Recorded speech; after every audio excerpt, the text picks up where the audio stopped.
Hiya, and welcome back to Tower of Fantasy. Today we are going to be building my broken ass backwards team, or at least we're going to be trying to do so. Tower of Fantasy is a gacha game in which you are not really able to control who exactly you're able to get within reason. Of course, limited matters can happen. You can hard focus on one and shoot for the rafters if you save enough or spend enough. I advise the first one though. Essentially, 90% of people are going to be put in a position where you're going to have to make the best of what you have, at least right now, and so that you can have a team that can kind of siphon off dark matter or the microtransaction currencies so that you can then pay for limited banner things. That is the position I'm in right now, and I finally just got my head above water to be able to do the end-ish game gold armor farm operations, joint operations I should say, and I'm starting to get gold armor, and I think very closely here I'll be starting to get matrices to drop. So we are going to take my three characters and piece them together, along with a video probably coming in the future, which is what you should kind of do in order to actually map out a future team that you desire and then how to bolster them before they even come out, before you even get them necessarily. Granted, yeah, you might have to ebb and flow. This is kind of what the whole video is made about, getting good at adapting on the fly. But also, I would love to hear where you guys are at, especially when it comes to Tower of Fantasy, how you're piecing together your teams and all that stuff. Just dipping my toe in here, so be gentle with me. But essentially what makes up my team is Merle and Samir as my DPS, Merle as my tank shatter, and also Coco as kind of just my first SSR that I happen to get a lot of dupes for. I kept getting Coco all the time. I think I'm almost at, I have two Cocos. That was when I was just starting out the game, and also it's always nice to have like kind of a pocket healer, because sometimes your teammates are just like, no, pure DPS, only DPS matters, and you're like, okay, I guess I'll start healing some people, if not just me, selfishly. But also, her weapon is fantastic, way better than I gave her credit for. But Merle is essentially, yes, our shatter character, but also her ult just does a lot of like ranged, like bang out damage. If an enemy isn't hella resistant to cryo, it's pretty good. Samir just happens to be the AoE queen, just fucking doing so much electro damage and volt chaining to a lot of people. Love Samir to pieces. But as you guys can maybe see, my characters are very in disalignment. None of them share even the same element. They all kind of all serve a purpose. Samir is kind of my main DPS, and Merle is kind of my support slash tank breaker kind of thing, and then I got my healer, so I'm kind of good there, but yeah. But as far as elements being in alignment, not really. We got two cryos here, but I need all of my damage to be in Volt, because my DPS is the tip of my spear, is the thing that I'm predominantly playing, and this would be what would be nice to have all of my armor substats, random stats in alignment with that, which is exactly why I think a part of this in the future for me is I want to make a whole video but telling you guys why my team is going to be the way it is and how I'm going to make it work. But essentially, I really want Cobalt B, Ruby, and Lyra. There's elemental resonance here, and when limited banners, or at least the new limited banners are coming out, all of the characters coming out in the limited banners seemingly have a elemental resonance or a passive, like a perk almost, that none of the other characters on the standard banner, these people, have. So, interesting. We'll see. We'll see if that trend keeps up. Probably will, but yeah. So the first order of business is let's look at matrices. Matrices are one thing that we can actually see here. These are the ones that I've seen that look interesting. Tell me if I'm off. Not Friggs. Friggs was a mistake. I didn't mean to put that out there. But Shiro's, it actually seems pretty damn good. Increases both damage for damage and shatter when the target is above 50% HP. Not bad. Especially if you're playing someone who like Crow, which I believe has like a bloodlust trait, where like as soon as enemy gets lower to health, he can nukes him down faster or something like that. But that might be in Constellation, so never mind. But yeah, needless to say, this goes up to 25%. It's going into two things, shatter and damage. Was that like 52? Is that right? 52? 52 damage? Banging out, that's not bad. So yeah, to me, this is pretty good. Just even the first two-piece. If you were to put this two-piece on any character, that's not the worst. Also, considering enemies have so much big health, like they're always above 50% health, like they have 1 million health bars. I don't know if that equates to like when they're on the very last health bar, or when they're like each health bar, when it gets to like halfway point, does it start not triggering anymore until you go through another health bar? Probably not. Anyway, sorry. But her 4-piece, upon entering battle, gain 35% bonus damage for 35 seconds. resets 5 seconds after exiting battle. This is where I'm getting confused. So can I switch to her, Shiro's Matrices weapon set, whatever this is on, switch to her weapon set, or Matrices, then start damaging for what seems like a long time, 35 seconds for a 35% damage bonus at its max level. That's what the iterations mean, by the way. Level 1 to all the way to the max level of which you can upgrade a Matrices. Anyways, that seems extremely good. 35% damage seems extremely good. But I don't know when it says entering battle.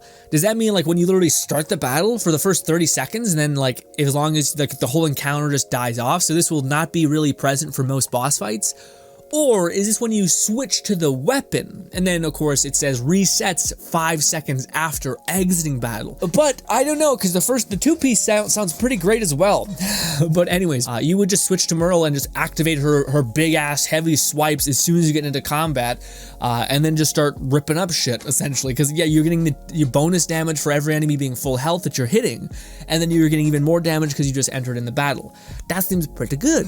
But anyway, Samir, our damage queen. Two-piece increases damage progressively by 1 hit upon the target, stacks up to a 10, 30, basically 20% damage. Awesome. 20% damage lasts 1.5 seconds, so you need to keep a good pace. So any character that attacks slower than that or has like a giant heavy hit won't seemingly be able to make use of this. It's for people who can attack very, very quickly within a rapid succession, which is exactly Samir. With exception to maybe her final attack can take some time. 2 seconds is longer than you think, though. I think 1, 2, it's a good bit longer. Anyways, this seems good to just have on anybody. This two-piece, you could throw this on any fast-attacking person, and this two-piece would be 20% damage, and that especially if you're already attacking fast. Anyways, her four-piece, which I don't know if it's specific to Samir, but it says dual EM stars electrocute explosion damage by that. It does. Okay, yeah. It does. Never mind. This is hyper-specific to a character. Never mind. Yeah. I'm under the maybe misconception, I hope I'm not, that these can be wielded by anybody. Hence why there's like a two-piece, because you could go two-piece and two-piece. And like four-piece, but maybe Samir's four-piece is just kind of hyper-specific to Samir because it increases dual EM electricity explosions by 40% or 40% damage or of your attack, which is crazy. That seems really powerful, but it's specific to Samir, but also her two-piece is so generally strong. So if you were grinding for Samir, even just having her two-piece seems pretty goddamn iconic and powerful. Regardless, even if you just get the two-piece, that sounds great, but if you do have Samir and you want to rock her, of course, whenever you think your weapon actually does do a chain detonation, an electric explosion, I think, is the status effect buildup of Electro, and then it pops, essentially. Lastly, these are probably the two best of the best. If you could ever aim at any Matrices, these would probably be them, King and, of course, Crows. They're both just kind of just general DPS artifacts, which seem great. When the target is shattered, gain 14% damage bonus for 25 seconds. That's like the tank's job. You just shatter something, and then you're getting 14% damage bonus across the board. Awesome. Only the highest level is applied when the effect is obtained repeatedly. Yeah. So basically, I think it's just pointing out that you will get the maximum amount of this and then leave, which also is good. Just like a good damage bonus whenever you activate a shatter. Like if you put two-piece of this and with the 26% damage to shatter and damage on an enemy above 50% health, and you put a two-piece for King, that sounds awesome. It seems like a lot of damage actually. The four-piece, when there is more than 2 enemies around, hits restore HP equal to 26% of the damage dealt upon attacking. The maximum HP restored every 1.5 seconds. 54% of it. Doesn't matter. Basically, you start healing. You start self-healing a lot, it seems like. That's insane. It takes any character. Let me see. What's the prerequisite? When there are 2 or more enemies around you. As long as, and bosses summon adds, and there's all that kind of stuff. So as long as there's enemies around you, every single hit restores HP. So if you're playing Samir, who hits like 1,000 times all at once, her skill is this giant AoE hit, then you're just going to be like healing like crazy. And this is a way you can kind of self-tank. Honestly, I think this skill is actually going to be much better for tanks specifically, because you're going to be able to actually repair and dish out damage. which seems huge. Granted, you need it scales off of your attack apparently, but still, this feels like it kind of makes King a healer, or it kind of makes like anyone, or like anybody who's a tank shatter character a healer, or be able to heal you at the very least. It's a little bit selfish healer. It's not like you're healing your whole team. It's kind of like the solo meta thing, which makes sense why it's so coveted. King's SSR Matrices. Anyways, then we got Crow. Crow's is just generally good across the board. I think it's just because of its 2-piece, increases critical damage to targets less than 60% HP, up to 42%. That is insane. An increase of a critical rate by 42% is absolutely freakish. And his 4-piece is also good. Crits deal additional damage over time equal to 30% of the attack every 5 seconds. Does not stack. So this adds like a bleed effect and increases your crits damage and shit. So this is, yeah, honestly, I think Crow's is batting for like, if you put all of these on your team, you'd be pretty good. You'd be sitting pretty.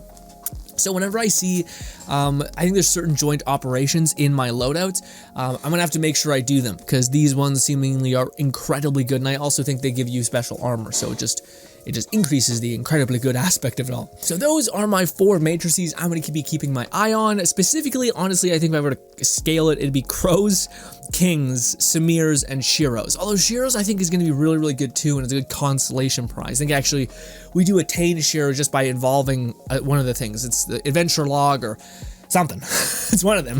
I digress. Very excited for that, but at least I have a little bit of a guideline now to what to aim on when it comes to joint operations or killing bosses, world bosses, and such, which is interesting. Now, the next thing that I'm going to need to worry about, I kind of mentioned, I can't really show it to you guys to some extent. Well, I probably could show it to you in the background. Essentially, my armor. My substats, my main priority and focus is going to be on Electro and Ice. I kind of could just kind of put down Shiro and keep going Ice meta as much as I possibly can, but I don't think it'll pay me off in the future, especially well, the thing that sucks with me is I'm just treading water. Just to spoil some things for you guys, the characters that I mentioned, by the way, it's not much I said it, is Cobalt B, Ruby, and Lyra. All probably very spaced out, very far away, pain. But they're also...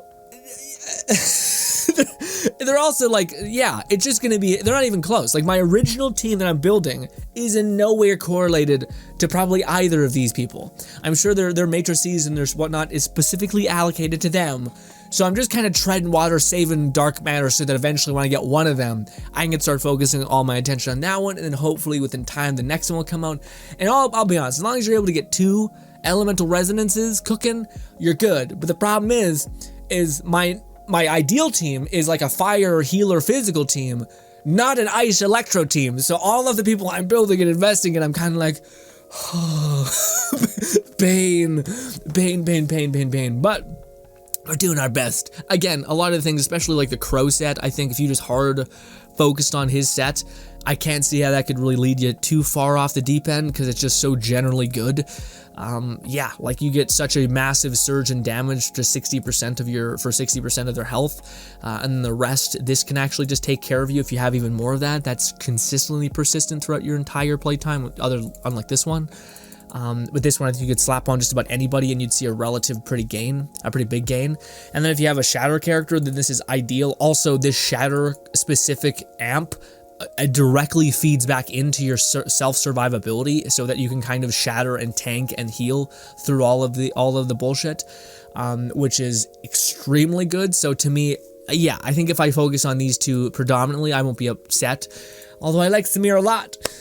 But yeah, but yes, ladies and gentlemen, just a quickie video. I just want to tell you guys that I basically have been putting off mid-maxing my team that I've kind of had access to, mostly because you're also trying to wait to see if you get some other person to be like, okay, this can kind of offset this, and I kind of have Crow, so part of me is still thinking maybe I should replace Coco and just go full animal tank person, or DPS kind of tank shredder kind of thing.